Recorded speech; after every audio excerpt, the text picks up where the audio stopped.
now. And then I'm going to turn it over to the judges for them to introduce themselves. And then the students will be able to introduce yourselves to the judges, and then we'll get started. So take it away, judges. Jack, would you like me to go? Go ahead, yeah. All right.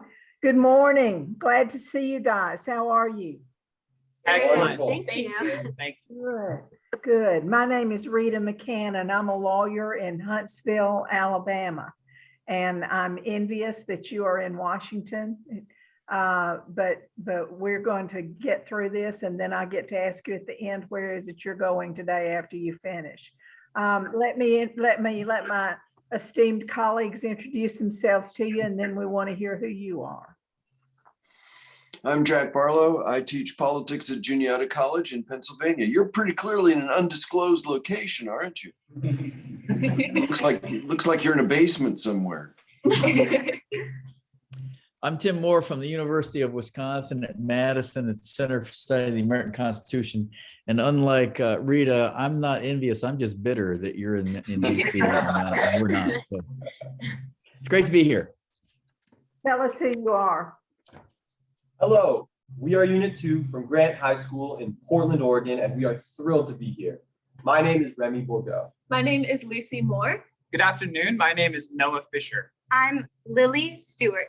It's great to be here. My name is Tessa Bliss, and we are joined by our teacher, Misty Pasquale. All right, great. We're glad to have you. We're Unit 2, correct? All right. And we have decided we're going to ask you question 2 again. So I will go over that with you, and then you can begin, and we look forward to hearing from you. When explaining why the proposed Constitution lacked Bill of Rights, one Federalist claimed that in a government possessed of enumerated powers, such a measure would be not only unnecessary, but preposterous and dangerous. Do you agree or disagree with this statement? Why or why not? In your opinion, did the first 10 amendments to the Constitution sufficiently address the concerns of the Anti-Federalists? To what extent, if any, should we consider adding additional amendments to our Constitution? We look forward to hearing from you, and please begin. We disagree with James Wilson. The Bill of Rights is a fundamental pillar of our democracy. Wilson warned that in a government of enumerated powers, adding a Bill of Rights would imply that Congress held powers broad enough to abridge those same rights. For example, if an amendment prohibited Congress from abridging the freedom of press, it would imply that Congress already had the power to abridge the freedom of speech. In Federalist 84, Alexander Hamilton agreed, explaining that it could afford a colorable pretext to claim more than is granted. However, Wilson failed to recognize what was already in the Constitution. Richard Henry Lee uncovered Wilson's principal sophism. Article 1, Section 9 already contained several limitations. A Bill of Rights couldn't be unnecessary or dangerous because it only expanded on restrictions in the Constitution. History has proven Wilson wrong. The addition of the 14th Amendment's Due Process Clause has expanded the Bill of Rights to protect against abuses from the state governments. The doctrine of incorporation has been essential to protecting American liberty in a way that James Wilson couldn't have imagined. The first 10 amendments did not sufficiently address the concerns of the Anti-Federalists. On June 8, 1789, James Madison presented his amendments to the first Congress. Brutus's calls for term limits and rotation in office, Elbridge Gerry's hope for a ban on standing armies, and Thomas Tudor Tucker's proposal to limit Congress to only expressly delegated powers did not pass the House floor. Defeated, Gerry wrote that as the liberties of America were not secured by the system, it was my duty to oppose it. The Bill of Rights did not quell the fears of the Anti-Federalists. It drove a wedge through their faction. Our Constitution has only been amended once in the last half century, and we must reform it to secure our nation from current and future threats. While we recognize that many problems can be solved through legislation and judicial review, these remedies have limits.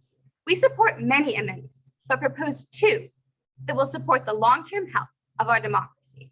The first amendment we propose is a national popular vote for the presidency. We would accomplish this by eliminating the Electoral College from Article 2, Section 1, and adding an amendment to secure an election by popular vote in every state, not just the 20 that have signed the Interstate Compact. According to Fair Vote, the Electoral College drives down voter turnout and violates the basic ideal of political equality. The second amendment we propose includes an 18-year term limit for Supreme Court justices, where justices are reassigned onto lower courts after their term. We would amend Article 3, Section 1 to say that justices serve for 18-year terms and introduce staggered terms, so each president appoints 2 justices per term. According to the American Academy of Arts and Sciences, these term lengths and staggered terms would restore Americans' faith in the court as an independent arbiter of justice. Although these reforms will not solve all of America's problems, they will plant seeds for the future. As George Washington said, liberty, when it begins to take root, is a plant of rapid growth. Thank you. We are ready for your questions. Wow. Gentlemen, would you like to begin? Sure. Let me give you I think I know what the answer is going to be here. Let me give you this hypothetical anyway. Let's say you're in the first Congress at Madison, gets you a Bill of Rights that only has the 9th and the 10th Amendment in it. Are you going to vote for that, or are you going to boot that one into the next hemisphere? I would absolutely vote for it because the 9th and 10th Amendments, although they haven't ended up being support for cases or judicial review, are critical in Americans' understanding of how the Constitution works. For example, that the rights that we have that are outlined in the Constitution are not all the rights that we have, and that the federal government isn't supreme authority over every law. I, as an anti-federalist, would know that James Madison was trying to trick me. Out of hundreds of amendments proposed, only 39 were presented to the first Congress and to the House of Representatives. I would know that James Madison was excluding specific amendments, like the ban on standing armies that Elbridge Gerry proposed in the first Congress, to purposefully omit state rights. Additionally, it depends on what the words of the 10th Amendment are. The anti-federalist Elbridge Gerry was a strong proponent of adding the word expressly to the 10th Amendment, which would change the meaning to only allow Congress to act on their expressly enumerated powers. So if I took the anti-federalist position and that word was not included, I wouldn't sign on. As a Federalist, I would say go ahead. I think that the 10th Amendment, it guarantees the rights to the people and the states respectively. And I say, let them have that. And we have our Constitution. We have the power to tax. That's one of the things that the anti-federalists feared most. And I think that would quell the fears of the anti-federalists enough so that the Constitution gains national support. All right, thank you. I guess my batting average is better than I thought, but. So let's take the anti-federalist suggestion of a ban on standing armies, for example. If we had that in our Constitution, what would it be like today, where we have a huge standing military? How would we do that? In my opinion, a ban on Congress for creating standing armies would mean that each state had its own militia. The Second Amendment was originally created so that people could defend themselves from the standing armies, but I believe that this new modern interpretation would mean that the people would defend themselves as state militias. One way to modify the ban on standing armies would be to clarify that the ban on standing armies would only be during a peacetime. This could go so far as to reduce the spending that we put into our military budget, and could be beneficial in that sense. And during a wartime, when war has been declared, you probably use something like the draft to gain a standing army or gain an army. Like Tessa said, the Second Amendment is interpreted very differently today than it was at the time of its creation. The cases of DC v. Heller and McDonald v. City of Chicago, where DC v. Heller was incorporated to apply to the states, have extremely expanded the scope of who is allowed to own firearms and made it a more personal ownership versus a protection against the standing army. Going off what Noah said. Do you think, let me just interrupt there. Do you think that the constitutional prohibition on appropriations for the Army having to be redone every 2 years, do you think that's an insufficient limit on standing armies? I absolutely do not think so, because if you look at Congress's new budget, which would have increased military spending by 4%, that's like that isn't a drastic change on the difference in between it from every 2 years. So I think that generally Congress continues its policy when enacting new budgets. I disagree. We haven't declared war officially since World War II. And in every case, such as the Vietnam War and both of the Gulf Wars, instead, this has solely been under extended congressional spending and an increase in the presidential power to send troops abroad. And this represents a significant lack of due process that, with a ban on standing armies, I think would force us to more strongly consider the cost of going to war.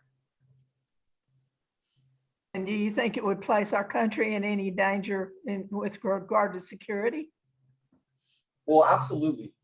Joe Biden, our president, recently approved $800 million to send military aid to Ukraine in the current conflict between Ukraine and Russia. Without the ability to aid our allies, it would be very difficult to secure ourselves against international threats such as Russia. And to bring this back to the 1790s, one of the reasons that the Constitution was written was to secure national spending and to defend ourselves from European invasion. Let me give you this rights theory question. What are the similarities or differences between the British understanding of rights and Americans' understanding of rights? Well, the British do have a Bill of Rights, but they do not have a constitution. They function on the implied rights given in the Magna Carta, while in America, the federal government functions under the enumerated rights of Article 1, Section 8, and our Bill of Rights is much more prevalent. After the Magna Carta, the English Bill of Rights was signed into law in 1689. Many of the rights that are included in this English Bill of Rights, we can see in our Bill of Rights today. It was in fact a model for colonists like George Mason, who wrote the Virginia Declaration of Rights. Does it make a difference where you believe rights come from? Yes. Under Locke's theory of natural rights, rights are initially retained by the people, and the aim of government is to secure those rights.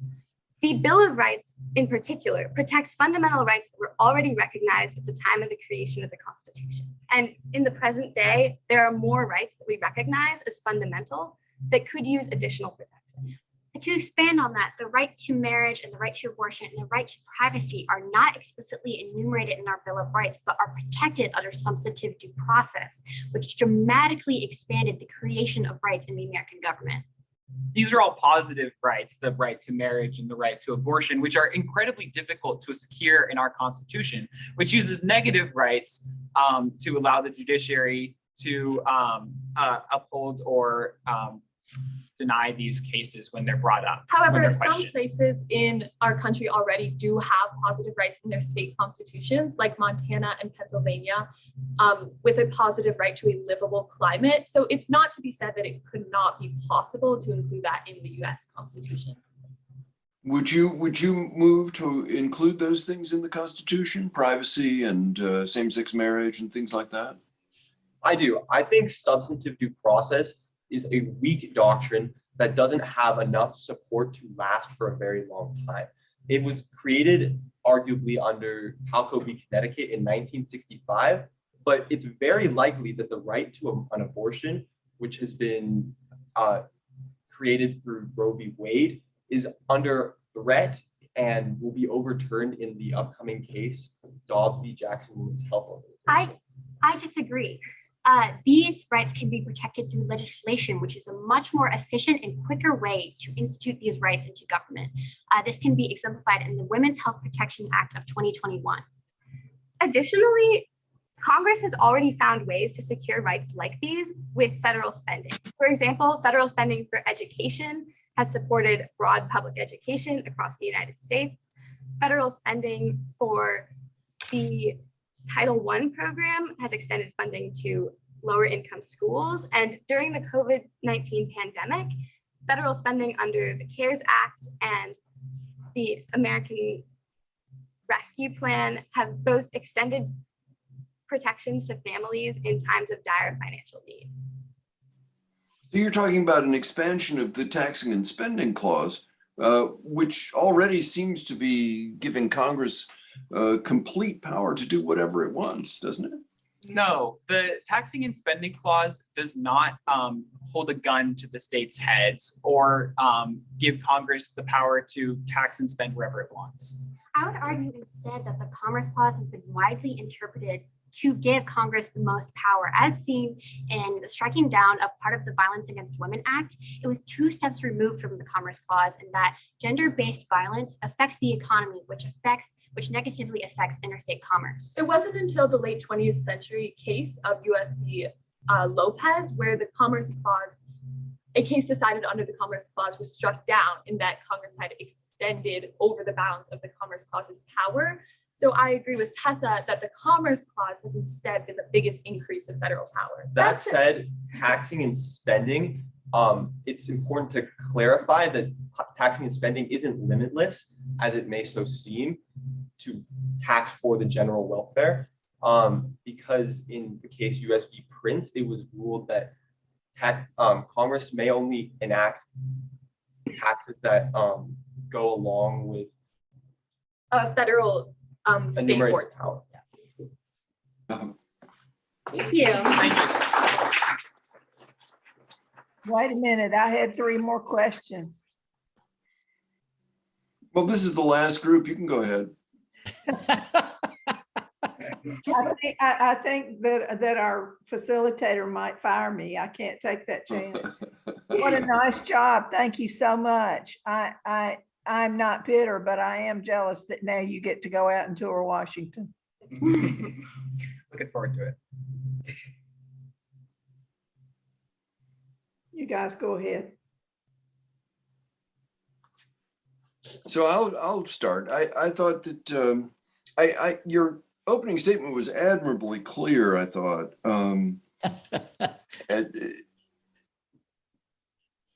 What? No, I mean, I like that. You're Admirably laughing clear. at me. What did I say? I thought it was clear. Yes. And I would agree. especially your discussion of Wilson, I thought that was great. Incorporation becoming necessary for the first 10 amendments to become actually effective. I was interested in your proposals for amendments, which is part of the reason why I wanted to discuss privacy with you, because most of the groups have said that that's where they would have gone. But you didn't, and you went with the popular vote. I wasn't quite sure I wasn't quite sure how you meant that popular vote to be collected, whether it was just national totals. But because later on you said something about counting by states. So I wasn't sure exactly what the contours of your proposal were, and if we'd had more time, we could have talked about that. I don't think PALCO started substantive due process. Substantive due process really started in the 19th century with economic stuff, and so it has shifted over time, and its meaning has shifted over time. But I think that substantive due process is not just about rights, but about other things as well, economic liberties and so forth. So that was the only thing I quibbled with. But I thought your presentation was very good. I enjoyed having a discussion with you. And yeah, I'm envious of you, whether you're in DC or whether you're in Portland, because I have grandchildren in both places and I would much prefer to be there. Yeah, I too thought your opening statement was it admirably clear? Yes. You brought in Gary and Tucker and Brutus, all railing on the want of substantive structural changes. I think the references of Richard Henry Lee is good. I'm fearful of your modification of the judiciary because that's going to mean more hearings, more confirmation hearings. I'm not sure I can stomach that many confirmation hearings. But it's an intriguing thought about 18 and staggered. I kind of like that. I'll play around with that a little bit. I think I was shocked that I got some traction with this group on just the Bill of Rights with the 9th and 10th. And I thought you handled that quite well. That, you know, somebody said, you know, Madison, it would have been a blatant trickery if it had done that. I mean, it's remarkable to me that the anti-federalist movement collapses after the Bill of Rights comes out, even though there's some anti-federalists that are still wanting that second convention. So the fact that you handled that quite well, I appreciated. And I'll defer. Yeah, there was a lot of material in there. You demonstrated, you know, the history. So I was very much happy to have this conversation with you the last 15 minutes. Thank you. I've really enjoyed listening to you guys. It makes me feel good about where our country's going. I haven't felt so great about it for about the past 5 or 6 or 7 years, but I feel great about it now. And part of it is you guys. I couldn't ask my questions because you answered them right out front. Do away with that electoral college, and I was thinking, boy, have they got any influence? I wish they had. But I really enjoyed it, and I hope you have a great time this weekend or today, and travel safely going back to Oregon. Thank you. Thank you so much. Last congratulations for all of you, and now you get to log off and go have a nice sigh of relief, and good luck for your team for the rest of the day, and have a good day. Cheers. Thank you. Bye.